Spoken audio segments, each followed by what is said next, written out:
The Three Flowers of Florencio Mansion. Chapter 17, Possessive. Nagising akong sobrang sakit ng ulo ko. Tapos ang hapdi ng pulsuhan ko. Dahan-dahan kong iminulat ang aking mga mata at bumungad lang naman ang mukha ni Draco na puno ng pag-aalala. Baby, buti naman at gising ka na, nakangiting aniya. Pumikit naman ako at tumango kahit hinang-hina pa ang katawan ko. Nasaan si Kainzo? Si Draco? Nasaan sila? Kapag Kwan ay tanong ko. Nang maalala ang nangyari kay Draco ay napabalikwas ako ng bangon. Si Draco, kamusta siya? Okay lang ba siya? Naluluha kong tanong. Yumuko naman si Draco kaya kinabahan ako. Draco, sagutin mo ko. Anong nangyari kay Draco, ha? Puntahan natin siya ngayon, dali. Natatarantang bulalas ko pa. Bumantong hininga siya. Wala na siya dito. Red, seryosong aniya na naging dahilan para gumuho ang natitirang pag-asa sa puso ko. Nagbibiro ka lang, di ba? I said, in disbelief. He shrugged. No, I'm not joking, Red. Wala na sila dito sa Pilipinas. Umalis sila papuntang ibang bansa. Doon daw muna ipapagamot nila mommy and daddy si Draco, puno ng lungkot niyang turan. Dahil sa narinig ay parang nakahinga naman ako ng maluwag. Akala ko naman napano na si Draco. Salamat naman. Ikaw, bakit hindi ka sumama? He lifted his head and smiled warmly. Shem, nandito ka, bakit naman ako sasama sa kanila kung nandito sa Pilipinas ang baby ko? Malambing niya turan at hinalikan ang likod ng aking palad. For some reason, my heart warmed. Parang may yamakap na kung ano sa puso ko at nabawasan ang bigat na buhat nito. Thank you, Draco. Malakas ka sakin, baby. Nakangising aniya pa kaya hinampos ko ang braso niya kahit kilig na kilig ako dito. Puro ka talaga kalokohan. He chuckled. May ba tayo? Gutom ka na ba? Anong gusto mong kainin? Napaisip naman ako. Gusto ko ng puto. Parang batang saad ko. Ngumisi naman siya. Ano? Gusto mo ako? Baby naman, bawal yon. Nangunot naman ang noo ko. Kupal. Sabi ko puto. Hindi ikaw. Siraulo ka talaga. Nakangusong maktol ko. Tumawa naman siya at pinanggigilan ang pisngi kong nananahimik. Ang cute-cute mo talaga, baby. Sana kasing ganda mo ang magiging anak natin, sabi pa niya kaya nanlaki na lang ang mga mata ko. Tinabig ko ang kamay niya at masama siyang tinignan. Ang dami mo namang sinasabi. Umalis ka na kaya rito. Nakakabones, sabi ko at hinirapan siya. Nagpamewang naman siya sa harap ko. At bakit mo naman ako paaalisin? Ako lang kaya ang nag-iisang taong nagbantay sa iyo dito buong magdamag habang wala kang malay. Pinanlakihan ko siya ng mga mata. And so, isusumbat mo sa akin yan ngayon. Matari kong saad. Lamambat naman bigla ang ekspresyon niya. Baby, sorry na, magiging good boy na ako. Hindi na kita aasarin o aawayin ulit, promise. Nakangusong aniya at nanumpa sa harap ko. Pero dahil mataas ang pride nating mga babae ay hindi ko siya pinansin. Umalis ka na dun. Gusto kong mapag-isa. Nataranta naman agad siya. Baby naman. Nagbibiro lang naman ako kanina. Sorry na, please. Sabi ko, alis. Alis, Draco. Labas. Madiin kong turan. Akala ko aalis na siya pero nabigla ako nang yakapin niya ako at sinubsob niya ang kanyang mukha sa aking leeg. Baby, bati na tayo. Please, salita niya habang nasa leeg ko pa rin ang mukha niya. Umiling ako. Ayaw ko nga, Umalis ka na, dali. Alis na, sabi ko at tinulak-tulak pa siya sa balikat pero ayaw niyang paawat. Ganito ba kaming dalawa kapag naging kami na tapos nag-aaway kami? Yung puso ko parang gusto niya nang kumawala sa dibdib ko sa sobrang lakas ng kabog. Aalis ka ba o aalis ka?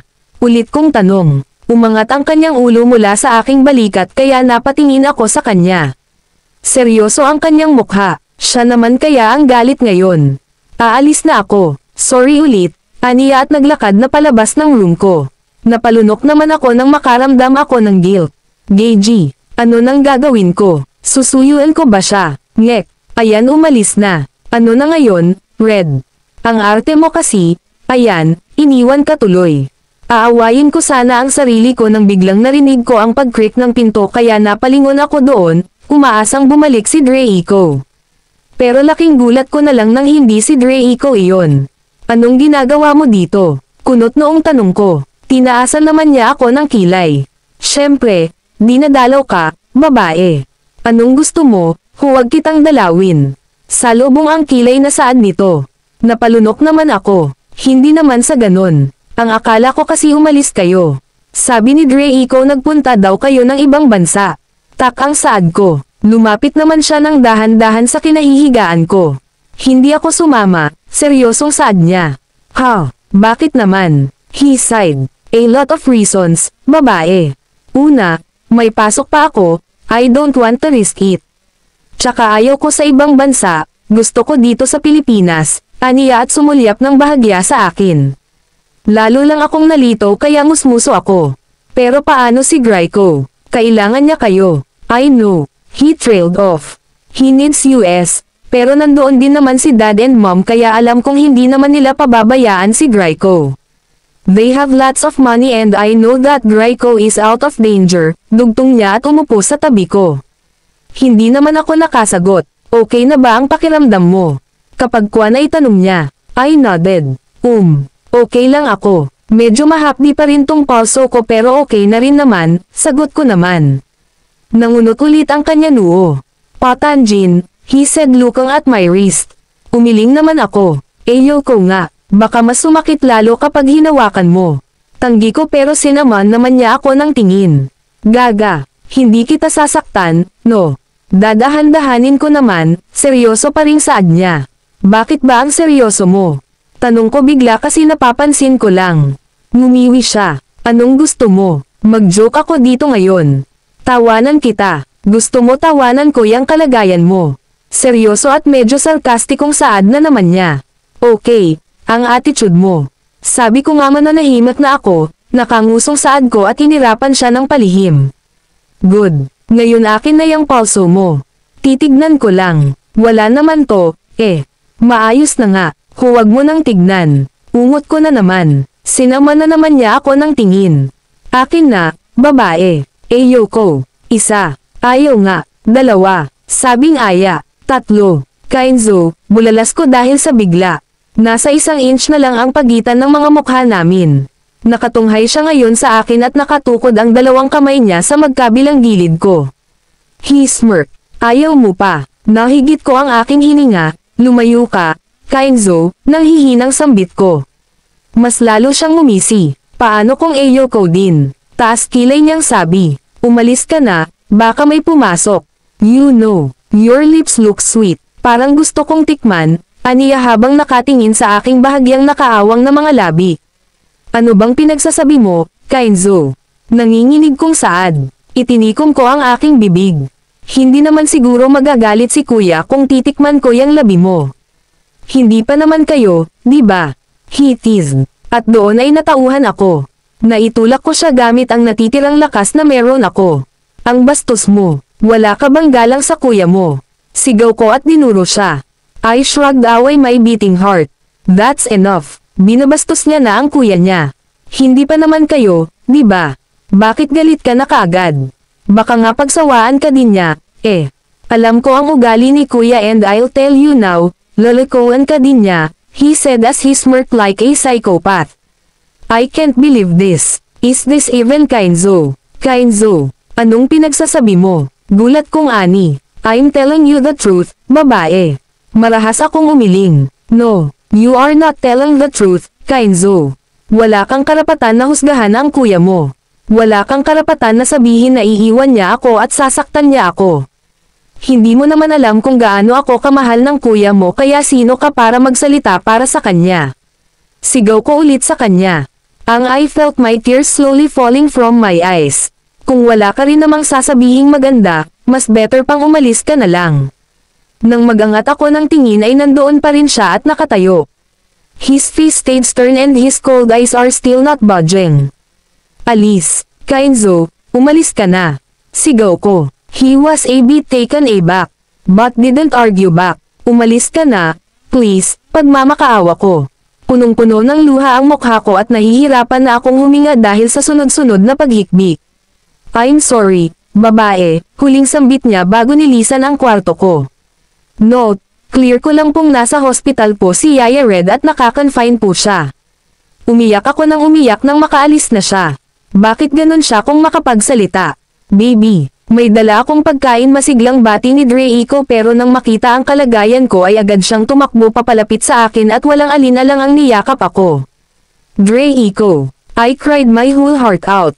Niyakap ko siya pabalik, naghahanap ng kalinga at pagmamahal sa mga yakap niya.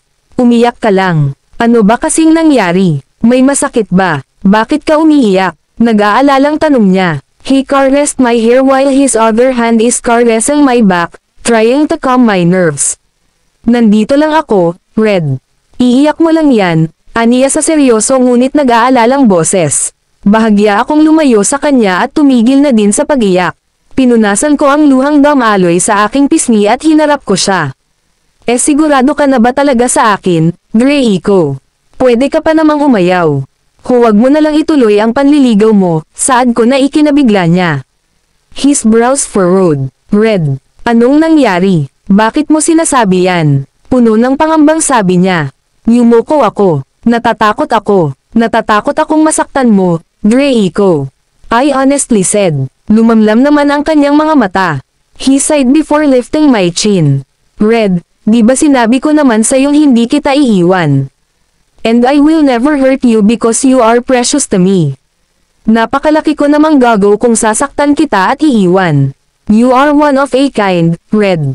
Napatulala naman ako at maya-maya pa'y sunod-sunod na tumulo na naman ang mga luha ko. Huwag ka nang umiyak. Oh, heto ang pinapabili mong puto. Bumili ako kanina sa labas, and gusto ko din sanang mag-sorry kasi inaway kita kanina. Hindi ko alam pero mas umiyak pa ako dahil sa sinabi niya. He's a great man. And how dare Kainzo say na manloloko ang kuya niya. Look at him now, smiling in front of me and apologizing even if it was my fault in the first place. Hoy, bakit ka umiiyak lalo? Baka isipin nilang inaaway kita. Natatarantang biro niya. Then, I smiled and hugged him tightly. Narinig ko ang pagsinghap niya pero hindi ko yun pinansin. Thank you, Draco. Then I heard his soft chuckles that made my heart beat even more faster. I love you, baby. Yung puso ko ayaw nang magpaaawat sa pagtibok. Tama na nga itong drama. Kumain ka na. Ito, puto, kainin mo na para at least mabawi mo ang lakas na nawala sa'yo. Isang araw ka din kayang puro tulog. Namilog ang mga mata ko. Isang araw. Talaga. Hindi makapaniwalang bulalas ko. He smirked. Yeah. 24 hours kang tulog. Akala ko nga hindi ka pa magigising. Itatakbo na sana kita papuntang ibang hospital para mas mabilis kang magamot, aniya. At wala naman akong nagawa kung hindi ang kiligin sa mga sinabi niya. Ang OA mo naman pala, biro ko pa. Hindi, ganyan talaga nagagawa kapag in love, aniya pa at malapad na ngumiti. Ano, nasisiraan ng bait, natatawang sabi ko dahilan para sumimangot siya. Inaaway mo naman ako, nakangusong sabi niya. Tumawa naman ako. Ang kulit mo kasi. Oh, cute ako. Nanunudyong sabi niya. Inirapan ko naman siya. Sabi ko, ang kulit mo. Banggol ka pala, Turn off pa naman ako sa mga tulad mo, biro ko ulit. Ay, nakalimutan ko kasing maglinis ng tainga kanina. Sorry, pa-cute pa niyang saad at tumawa pa ito. Yup, so gross. Natatawang pagbibiro ko. Iwaw, naalala ko si Kainzo sa'yo. Natatawang aniya pero nang mapansing natigilan ako at natahimik ay naging seryoso ang kanyang mukha. Bakit? May problema ba? Umiling naman ako. Wala, may naalala lang ako pero huwag mo nang pansinin, hindi naman iyon malaga. I smiled. Tama na tong daldalan, kainan naman. Ito, kainin mo na kasi, dali. Nakipagsiksikan pa ako kanina para lang mabili yan kaya dapat maubos mo. Grabe ka naman, ang dami kaya niyan. Hindi ko kayang ubusin mag-isa. Share na lang tayo, suhestyon ko. Sige, sabi mo, nakauwi na kami ngayon sa mansion kasi sabi naman ng doktor kanina ay pwede na akong ma-discharge. Dahil sa nagising na rin daw naman ako at hindi na masyadong masama ang pakiramdam ko. Oh, Kainzo, nag-dinner ka na ba? Bungad ni Draco nang makitang nasa sofa si Kainzo at Prenteng nakaupo. Nanunood kasi ito ng TV. Napatingin naman siya sa gawin namin bago tumingin sa akin, mula ulo hanggang paa. Tapos na, kuya, aniya at muling nanood ng TV. Sige, ihahatid ko muna si Red sa kwarto niya. Tapos sasamahan kitang manood dyan, ani Draco. Tumanggaw naman si Kainzo doon pero hindi siya lumingon sa amin. Dito na lang ako, Draco. Bumalik ka na doon kay Kainzo para naman may kasama siya, sabi ko nang makarating kami sa pinto ng kwarto ko. He smiled warmly. Sige, sleep well, baby, aniya at hinalikan ang tuktok ng aking ulo. Namula naman ako, manliligaw pa lang nga yan pero namimahasa na agad. Paano pa kaya kapag naging kami na? Sleep well din, Draco. Then, he left, and I entered my room with my heart beating in uncontrollable pace. Napahawak ako sa aking dibdib. Ganito ba kapag in love? Nakangiting bulalas ko sa sarili. Kinaumagahan ay naging maayos din agad ang pakiramdam ko. Kayang-kaya ko na nga yatang magbuhat ng isang baldeng tubig. Maaga akong nagising para magluto ng almusal namin. Pambawi na rin sa kanila kasi 2 araw din akong walang ginawa. Anong amoy yon? Parang ang sarap nga, Amoy, adobo, tera, sakto, gutom na din ako. Rinig kong pag-uusap ng dalawa. At narinig ko ang mga yapek nilang papalapit na. Lumingon ako nang makapasok sila. Ang formal nila ngayon. Nakasuot ng suit si Draco, samantalang nakauniforme naman si Kainzo. They both looked handsome. Good morning. Kain na kayo. Masiglang bati ko. Good morning, baby. Wala bang morning kiss dyan? Biro ni Draco kaya inirapan ko siya. Huwag kang asamero. Manliligaw ka pa lang at baka magbago pa ang isip ko at hindi kita sagutin. Biro ko din pero sumimangot siya. Grabe ka naman. Ang aga-aga, sinasaktan mo ang puso ko. Maktol niya street humawak pa sa kanyang dibdib, nagkukunwaring nasaktan sa sinabi ko. Sisigat pa sana ako kaso tumikin ng malakas si Kainzo. Kumain na lang kaya tayo, kuya. I'm so hungry na and mal-late na rin tayo. Sige na nga, nakangusong saad ni Draco. Pero teka, hug na muna, baby, aniya street ibinuka ang kanyang 2 braso. Niniwian ko naman siya, may pahirit ka pang nalalaman. Kumain ka na lang doon, kulang siguro sa sustansya yung utak mo. Tumawa naman si Kainzo kaya napatingin ako sa kanya. Napansin siguro niya ang tingin ko kaya bigla siyang sumeryoso. Tara na, kuya, kumain na tayo, mukhang masarap tong niluto niyang ulam. I was a bit disappointed nung sinabi niya iyon. Hindi niya na ako tinatawag sa nickname na ibinigay niya, okay pa sana kung Red na lang pero umaasta pa siyang parang hindi niya ako kilala. Napalunok naman ako, magbabanyo lang muna ako. Umalis din agad ako doon at hindi na pinansin kung may sasabihin pa ba si Draco. Dumiretso ako sa kwarto ko at nagdial. I called Drithea and after a few rings, she picked it up. Hi, Beef, miss me. Masiglang bati ni Drithea sa kabilang linya. I need you now, Dry. Kailangan ko ng kausap ngayon, halos pabulong kong sambit. Narinig ko naman ang pagsinghap niya. What happened, Beef? Teka, umiiyak ka ba? Atang tanong niya. Inilayo ko naman ang cellphone kasi narinig pala niya ang mahina kong paghikbi.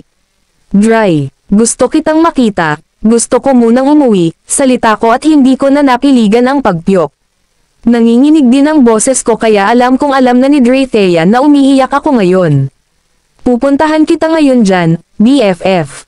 Hintayin mo ako. Hihiramin ko muna ang kotse ni Dad and I'm gonna pick you up. Thank you, Dry. Salamat talaga. Then, I heard noises from the other line. Magbibihis muna ako, Beef.